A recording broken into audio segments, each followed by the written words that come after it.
So, Professor, how many years have you been working for World Health Organization, WHO?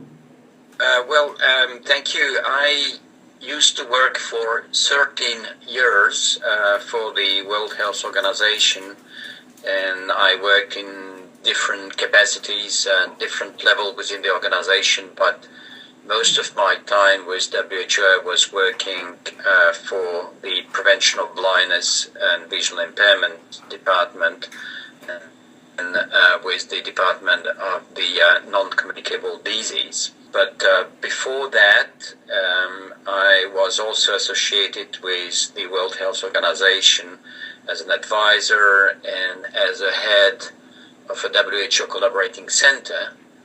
And after having left WHO, I'm still involved as a president or a board member of organizations that are in official relations with the World Health Organization. This is to say that my association with the World Health Organization has been very long, almost my whole professional life.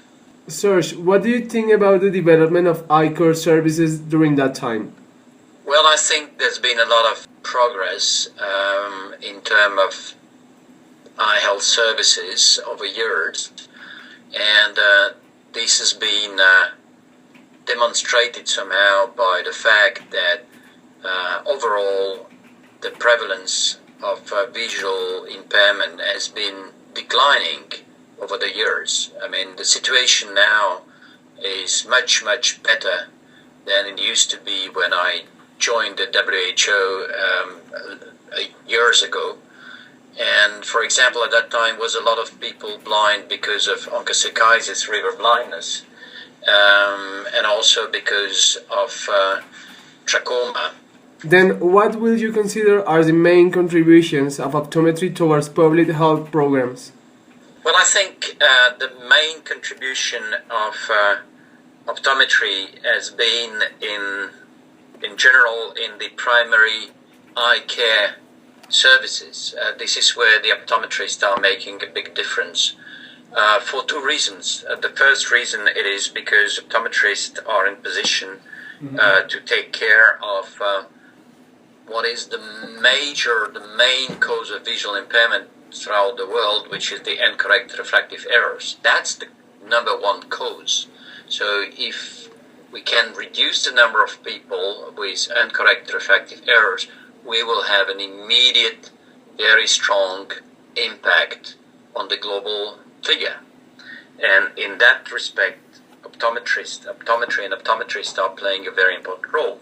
They are also playing a very important role in low vision services, because this is a very neglected area. This is an area where very few specialists are actually interested in, and this is where optometrists may play a major role. Then, optometrists are also in position actually to dramatically improve the way patients are referred for surgical services, for example, because they can detect cataract that needs to be operated and refer to the places where they can get the operation. The same way they can detect people with glaucoma and refer them to the places where they can be managed. The same way it happens with diabetic retinopathy, that optometrists are in a very good position to early detect these patients. What do you think is the education that the optometrists will need to meet these requirements? I think this is a very good question, because everything is related to education. Education is key, and there is still a need to train much more optometrists than there are currently, but it's also about the quality of the training. The training has to be skills-oriented, and the skills have to be based on what the people has to do.